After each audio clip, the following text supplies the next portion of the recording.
Hello and welcome to the Decent Wrestling Show. Please make sure to comment, subscribe, share, like and press that notification bell. On the 31st of May 2020, Tokyo Joshi Pro Wrestling, the sister company of DDT Pro Wrestling, held their first ever pay-per-view event, which streamed on the OpenRec streaming service. It took place at Shinjuku Face with no fans. The show was seen live by 400 people and has since got 11,000 plays as of recording. This is only the third TJPW show that I have seen, the first one being the Spring Day Tournament and the second one being the 10 vs 10 Gauntlet match this year. Tokyo Joshi Pro Wrestling is a women's Joshi promotion in Japan, which has a lot of comedic elements and has a sizable international audience along with its Japanese fan base. On to the review. The show opened with the commentators Shota and Sayuri Namba, who is also the ring announcer and was the backstage interviewer on this night also. They were sitting with Yuka Sakazaki, who was in the main event of the show and is the current world champion of the promotion. They notified us of Yell points, which you could give via the live chat. The wrestlers would get a prize after the show depending on how many they amassed together. They managed to reach their second target and got some Tokyo sweets and cakes after the show, which everyone seemed happy about. By the end of the show, they amassed over 200,000 Yell points. After this, we got the idol group Up Girls, Miyu Watanabe in the pink, Raku in the yellow, and Hikari Noa in the blue. They performed their song Upper Kiku with the amazingly catchy chorus. Miyu, to me, really stood out between the other two, Hikari and Raku, and her personality and charisma was infectious and really got people ready for the show. She really stood out with her charisma over the other two. But all the girls were great with their routine, and it was so good that they did an encore which was also pretty good. The chat loved it, and so did I. Such a nice way to open a show, and it was nice to smile after the last few weeks of bad news within Joshi Wrestling. First match of the show was Miyu Yamashita vs Mirai Mayumi. Miyu is a complete badass, and her theme song is great. I instantly liked her from her demeanour, and I really wanted to see her beat someone up, so she obliged. Miyu had zero emotion for the first few minutes as she dominated Mirai, but Mirai held her own.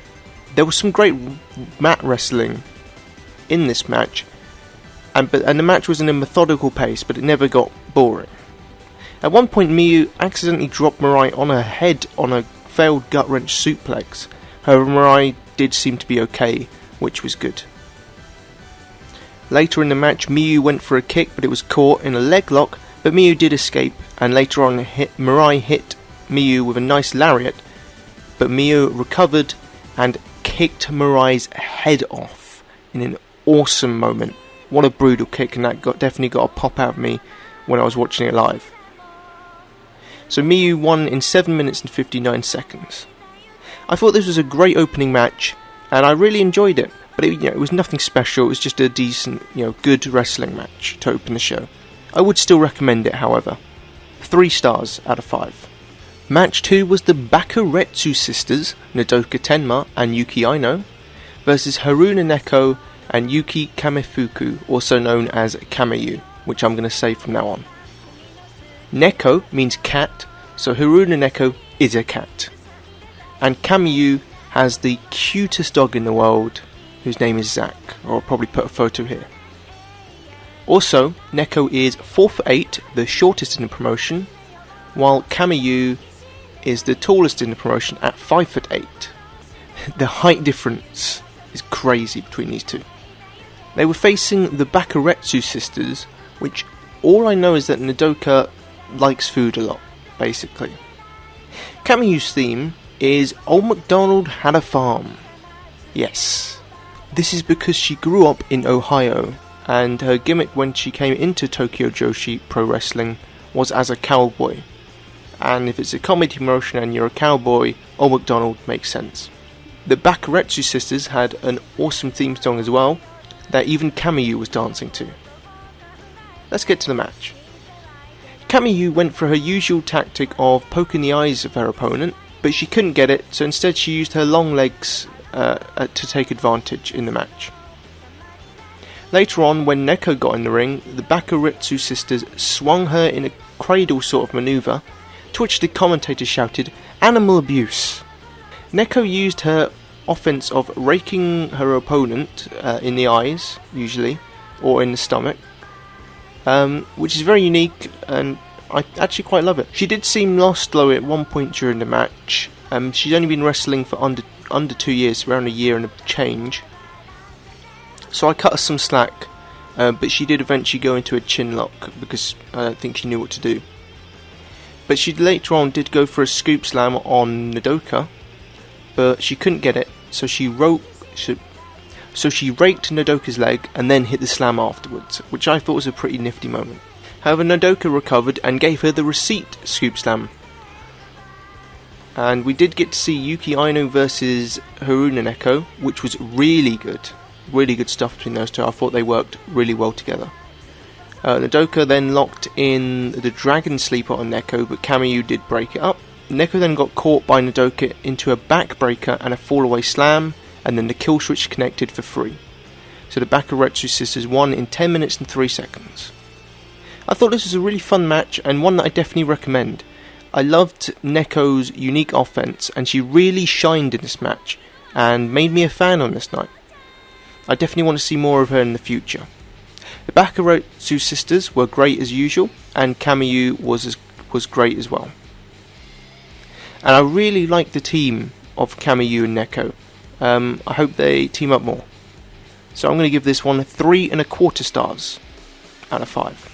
The third match was Hyper Misawa versus Mahiro Kiryu.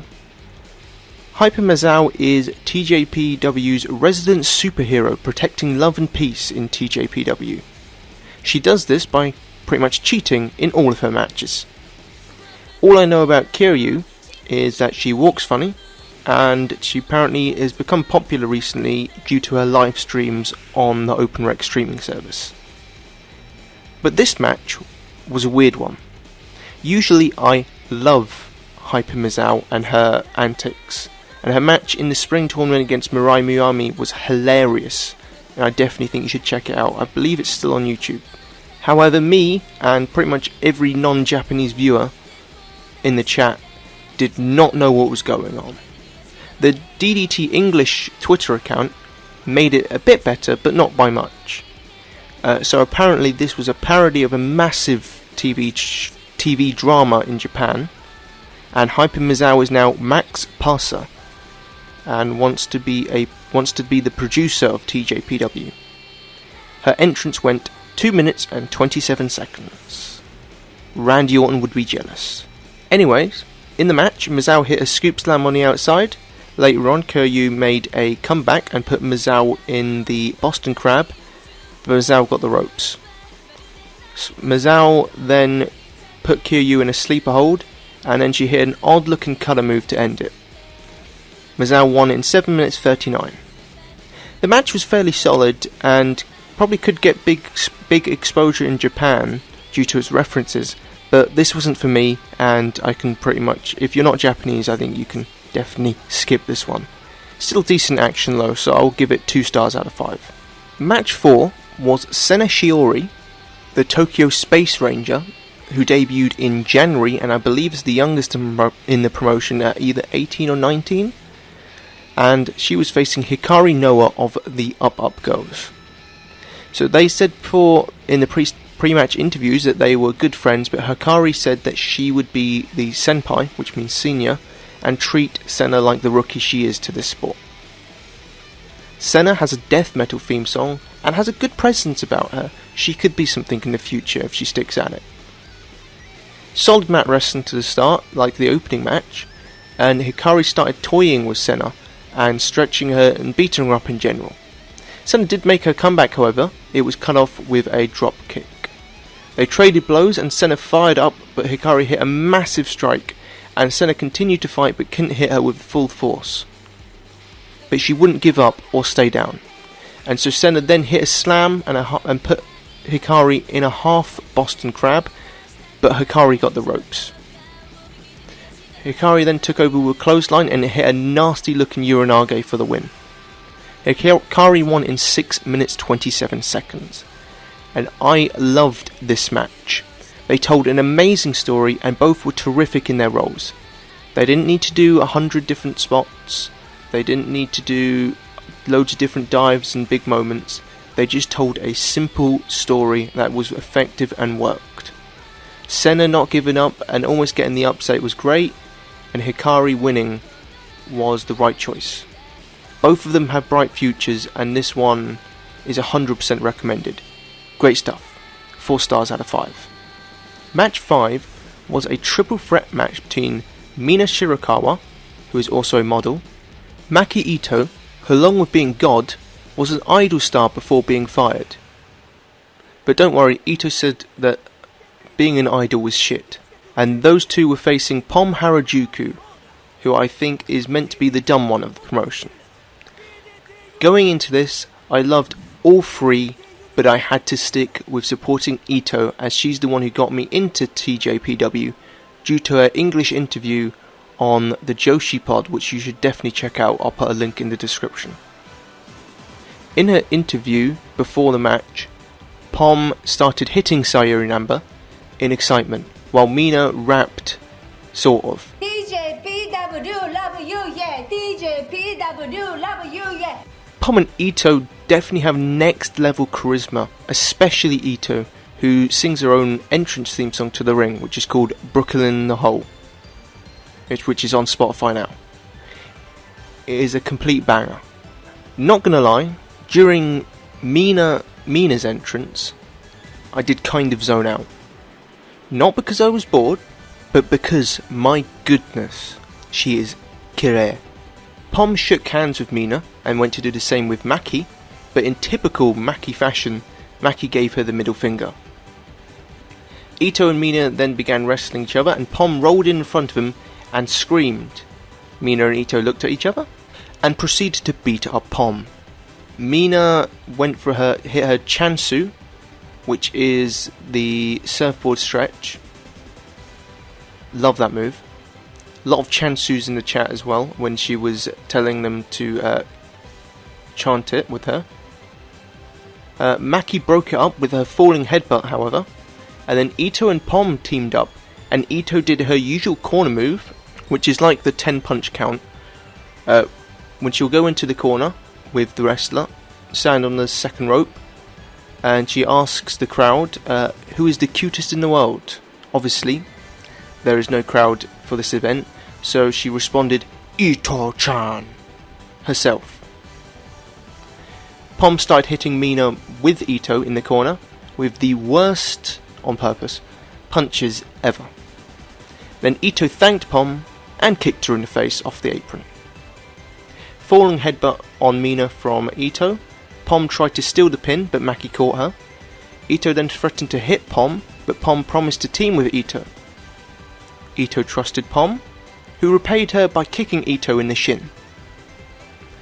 Pom then hit her deadly punches of doom on Mina. Later in the match, Mina hit a Bronco Buster on Ito. Pom and Mina then teamed against Maki, but Maki was able to hit a double DDT and put them both in a double single leg Boston Crab, but they did get the ropes. Pom hit her spinning head scissors on Mina, but she missed the Pom to justice. Mina hit her Luthez press, but Maki made the save barely. Mina and Ito then traded strikes. Ito hit a headbutt to Mina's elbow, but Mina hit a spinning back fist on Ito, who had the perfect sell on it. Pom de Justice broke the pin, and Maki broke that pin. DDT on Pom, and then the Ito special, which is a Texas cloverleaf, for the win. So God won, or Maki won, in 8 minutes and 16 seconds. Excellent stuff. The wrestling was fine, but it didn't really matter as the charisma alone made this match. And I definitely recommend checking out. It is a great match. I love all three of these, so I'm going to give this 3 stars and 3/4. The penultimate match was Rika Tatsumi, who is nicknamed the White Dragon, and Miyu Watanabe, another one of the Up girls, who played softball before she was a wrestler as well, which she incorporates in her matches. They were facing off against Raku, who is another one of the Up girls, and Yuna Menace, whose debut match in 2014 was against Kairi Sane. Solid stuff between Miyu and Raku to kick off.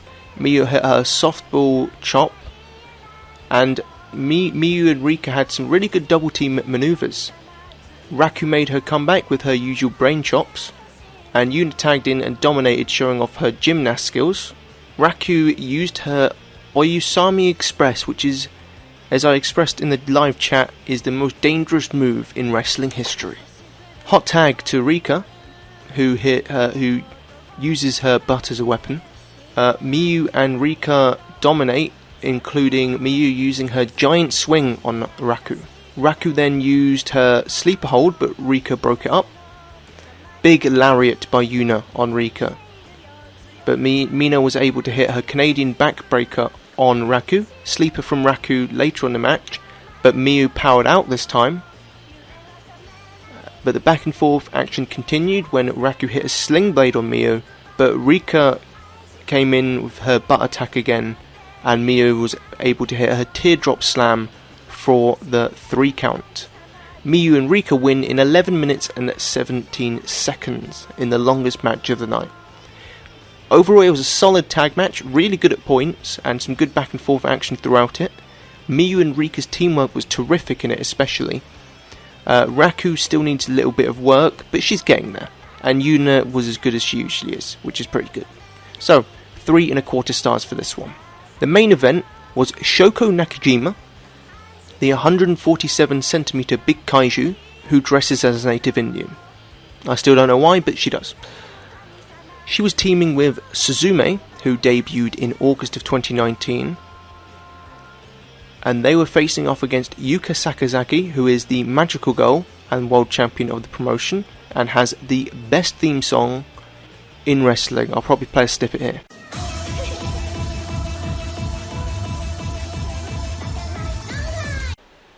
Definitely check out the 10-hour loop on YouTube. Yuka was teaming with Mizuki, aka Mizupon, aka Popping Sugar Rabbit. She's been wrestling since 2012. A lot of ayayay's in the chat. Mizuki and Shoko had an uber fast-paced start. Yuka then dominated Suzume until she made the hot tag to Shoko. Shoko did mess up her backflip maneuver, but she did recover well, hitting a bulldog in the corner and a missile dropkick. Awesome tag combo on Shoko, ending in a nasty choke by Yuka. Suzume broke it up, and Shoko hit a neck breaker on Mizuki. Later in the match, Yuka and Mizuki hit a backstabber and dropkick combo, but Yuka missed her magical girl splash. Fast-paced action followed, and Shoko hit a nasty looking hurricanrana, spiking Mizuki right on her head. Suzume and Yuka finished up the match, with Suzume nearly stealing it a couple of times, but in the end Yuka hit her magical girl splash for the win. So Yuka, Sakazaki and Mizuki win in 8 minutes 53 seconds. A very good fast-paced main event that never slowed. Yuka and Mizuki are a great team. Shoko did mess up a bit, but you can forgive her due to her charisma, and she did recover well with all of her mistakes. Suzume also didn't look out of place in the match, which is crazy considering how little experience she has in the ring. So the opening and closing moments were the best parts of the match, and I thought the rest of the match was still quite good, so I'm going to give it 3.5 stars out of 5. Overall, this was a really fun show that I think perfectly encapsulated what Tokyo Joshi Pro Wrestling is. They told some great stories, there was a lot of fun moments and comedic moments, and some solid wrestling in there as well. I enjoyed it a lot more than I thought I would going into it, as I wasn't that impressed by the card going in, but it ended up being a worthwhile watch and a worthwhile buy. And I'm definitely going to continue watching TJPW in the future. I highly recommend this show, and I'm going to give it a 7 out of 10.